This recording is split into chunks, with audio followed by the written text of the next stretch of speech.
him. All right, so not a lot of love tonight for Anthony Bonda. I can appreciate that, but there has to be some love. Clint Pacias. How about this one? Hold on, how about this one from Albert? Looking forward to a happy Clint because I've been in a. I think we had last you've been in the mood, right?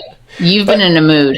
I mean, the last couple of these games we've had a post game. It hasn't been the prettiest showing from this Dodgers team, but but I feel like Max Muncy, welcome back. I feel like Teo, welcome back, and Mookie Betts, what's up? Let's break this down for a hot second. 12-6, the final score.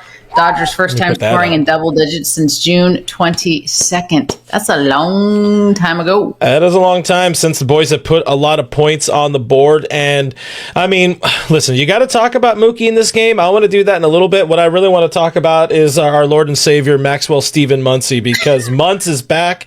My buddy Kevin Skinner tweeting this earlier. It's like there's a meme where it's like, thank you for saving my life. And then I'm literally just Max Muncy. Just the difference that getting Max, like, as you and I talked about, getting a damn adult back in the lineup, 4 hits tonight, 2 homer night in his second game back, 4 ribbies. Defense, maybe that's going to be a few days behind him, a few days behind the bat, but after missing a month. But as Max goes, as he gets in this lineup, the rest of the lineup goes. It helps to face Miles Mikolas, who is very bad at pitching, apparently, and very bad against the Dodgers. But a little bit of BP for the boys off Miles, and Max led the way, in my opinion. What'd you like out of seeing Max? A couple of things that I would like to say about that. First of all, Miles Mikolas is his mouth is writing checks that his ass cannot cash.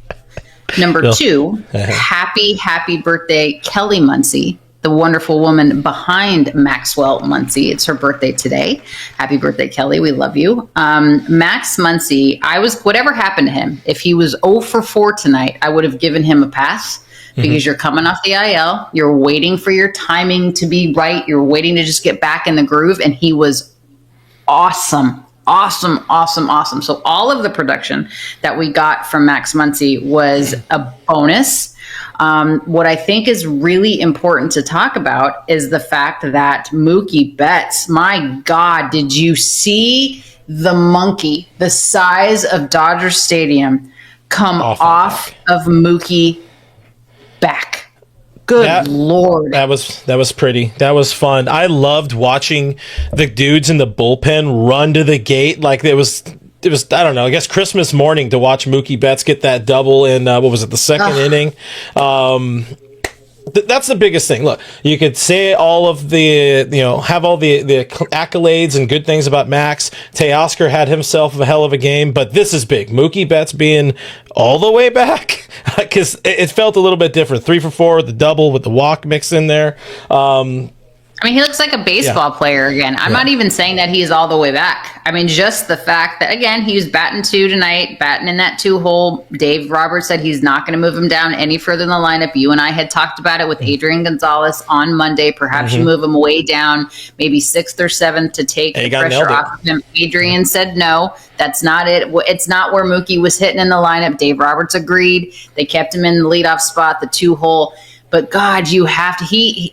He must have felt like he won the frickin' World Series tonight. Honestly, like you could just tell the weight was coming off of his shoulders. He's like, man, I'm finally contributing, because we know that it's not been a lack of effort or a lack of want to. It's been like every frickin' thing I'm doing is not working. Whatever changed worked tonight. Yeah, there's a couple of things. We know he hasn't quite been a hair off. He's probably been a few hairs off in finding that barrel. Kid found the barrel tonight. I will say, listen, sometimes we will not even be down on Doc Roberts, but sometimes there are things you can say about Dave. You can question some decisions. I will always put my faith in him. Not me. Not anymore. Not anymore. I can still get away with it for a little bit. But with Doc and the way that he just gives all of his confidence in his players. This was something Doc had said before the game. I don't have the quote, but I'll read it. My only ask for him, and I've told him this, is I want you to have as much confidence in yourself as I do, and it'll turn. I think getting that kind of secondary boost of confidence from your manager, and also more importantly, finding that that barrel. That's the biggest difference when it comes to your boy Mookie Betts out there. I'll put this one back up there.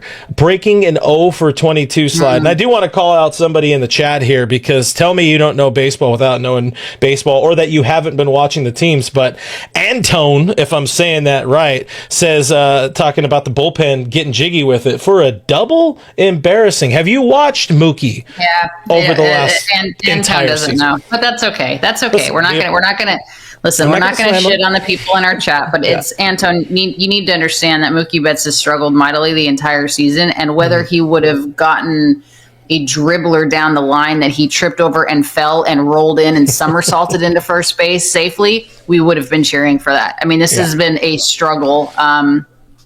It's been a struggle, and to say the least, but maybe this is a sign of good things to come. I'm happy for him. I'm really, really, really, really happy for him. But let's talk about also Teoscar, who, again, last season, I believe in the first half of the season, was my MVP. I was like, they better bring him back no matter what they do. They did. And he needed to get going too. He's not been quite the same since coming off of the injured list.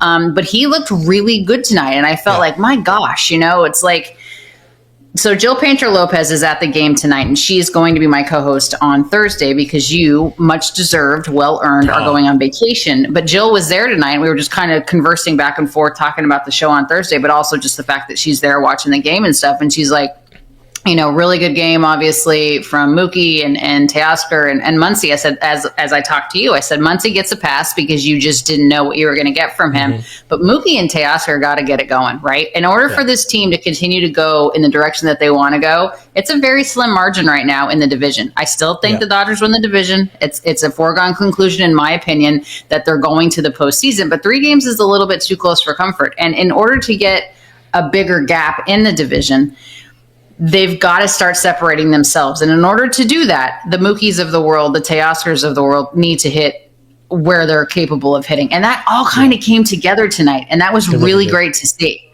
Yeah, both of those dudes taking just kind of different looking, different sounding at bats. I will say, again, having this team face off against Miles Mikolas, who has been very bad. No, but you got to put the other quote up first before you do that one. We'll get there in a second. Again, entered the game with a career 5.5 ERA against the Dodgers, so perfect time for a little bit of batting practice. And how about a little humble pie for that's the wrong one. How about a little humble pie for old Mr. Midwestern farmer Miles Mikolas, who had that quote. I think it was early last year after the Dodgers. Yeah, we're not exactly a low payroll team, but you got the Dodgers playing checkbook baseball. We're going to be the hardest working group of Midwestern farmers we can be. It would be great to stick it to the Dodgers. First of all, it's not like they're fielding a team from Manhattan, Kansas. The entire team is not made up of Manhattan Kansanites, okay?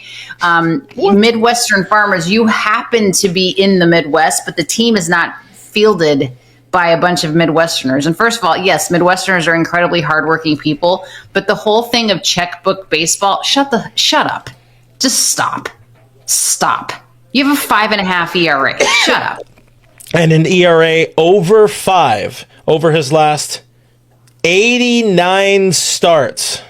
Yeah, that's a pretty. I'd say that's enough of a sample size, right? That's a big enough sample size to know that, like, you're stop. There's a point where you just shut your mouth and show up, collect your paycheck, and try to give your team 5 or 6 innings every 5th day. Honest to God, that's the same type of stupidity of when Charlie Monfort, or excuse me, not Charlie, I apologize, when Dick Monfort was like, the Dodgers are ruining baseball. No, what's ruining baseball is your club has won 30 fucking games. Okay, that's what's ruining baseball. On that note, how about we take a little bit of a break? Oh, you get mad at me when I No, I just really want to We're already on the pontoon boat. We must be needing to go to break. Yeah, we're 10 minutes in, which I think is a good time to take a break. We'll come back. We got some super chats. Hang out with